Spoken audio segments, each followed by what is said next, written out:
it's Miss LaBelle here. Today is Fun Friday, and like I promised earlier in the week, we're going to be doing some read alouds. So I have chosen one of my favorite chapter books here. It's called Save Me a Seat by Sarah Weeks. So every Friday, I will be reading a chapter or two from this book, just as an interactive read aloud. So go ahead and get comfortable, grab yourself a pillow, blanket, maybe a snack, and just listen and follow along. And here we go. Save Me a Seat by Sarah Weeks. Chapter 1 is titled Ravi. Most people in America cannot pronounce my name. On the first day at my new school, my teacher, Mrs. Beam, is brave enough to try. Sir Yan Yay Yay, she says, her eyebrows twitching as she attempts to sound it out.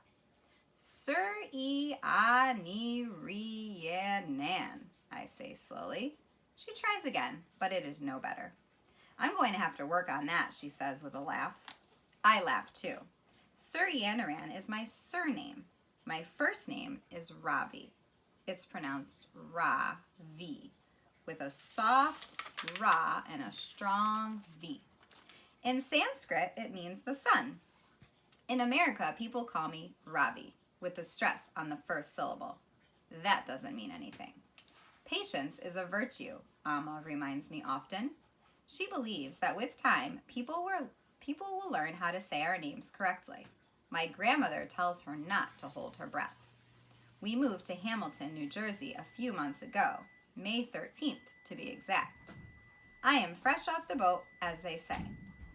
My father got a promotion at his IT company in Bangalore, so they transferred him to America. In India, Amma, Appa, and I had our own house with a cook and a big garden. We even had a driver to take us wherever we needed to go. My grandparents lived in their own flat nearby. Now we all live together in a townhouse in a place called Hamilton Mews. Things are very different here in America. Appa takes the train to work. We don't have a cook anymore, so Amma has to prepare all the meals herself. Our new house is much smaller than the old one. There is only one bathroom upstairs, which I share with my grandparents. I wouldn't mind so much except that Paripa likes to take long showers, and Parima leaves her teeth in a glass by the sink at night. I learned to speak English when I was very, very young. We speak mostly English at home, and I went to an English medium school, but for some reason, people here in New Jersey have trouble understanding me when I speak. I am trying to learn how to swirl my tongue to sound more American. My grandmother doesn't like it. Be proud of who you are and remember where you came from, she tells me. If you're not careful, you'll turn into one of them. Your grandfather didn't slave in the tea plantations so that his only grandson would become some rude, overweight, beef-eating cowboy. I don't think Parima likes America. My school in India was called Vidya Mandir, which means Temple of Knowledge. My new school is called Albert Einstein Elementary. Parima could hardly wait to show off to all her friends at home that her grandson had been accepted to a school named after a scientific genius. I'm not a scientific genius, but I am a very good student. My favorite subjects are math, English, and sports, especially cricket. Boys and girls, please welcome our new student, Ravi, Mrs. Beam says after she has taken the roll call. He's come to us all the way from India. Isn't that exciting? Mrs. Beam is short and round. When she smiles, her eyebrows touch each other.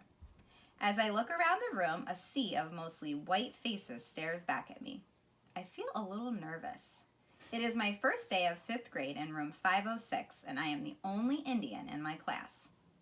There is one other, a boy named Dylan Samreen, but he doesn't count. He is an ABCD, American-born confused Desi. Desi is the Hindi word for Indian.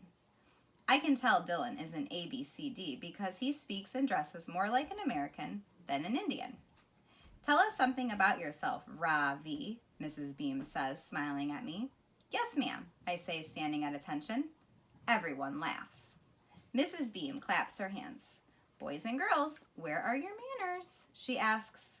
Go on, Ravi. We are listening. I push up my glasses and continue. My name is Ravi Suryanaran, and I just shifted from Bangalore. Everyone laughs again. What's so funny, I wonder? Mrs. Beam claps her hands. Her eyebrows are twitching like mad. Boys and girls, is this how we welcome a new student to Albert Einstein? The room gets quiet. The spotlight is on me. I can feel the whole class staring.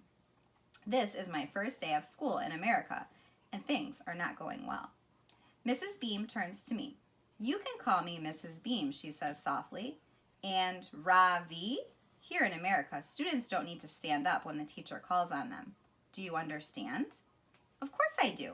I push up my glasses and rub my nose. It's something I do when I'm nervous. Mrs. Beam comes over to my desk. She has a look of pity on her face. Don't worry, Ravi, she says, patting me on the shoulder. You can introduce yourself to the class later after you've had a little more time to work on your English. We have a very nice teacher named Miss Frost in the resource room. I'm sure she can help you. I want to say to her, my English is fine. I don't need Miss Frost. I was the top of my class at Vidya Mandir. But here is what I do instead. Push up my glasses, rub my nose, sit down and fold my hands. My friends and teachers at Vidya Mandir would have a good laugh if they could see me now. Their star student taken for an idiot. What a joke. Mrs. Beam is writing out our homework on the board. I open my notebook and carefully copy down the assignment. Out of the corner of my eye, I see Dylan Samreen staring at me. He looks like a movie star straight out of Bollywood. His long, shiny black hair falls over one eye. With a quick jerk of his head, he shakes it away. Then he smiles and winks at me. I smile back. Dylan Samreen may be an ABCD, but I think he wants to be my friend.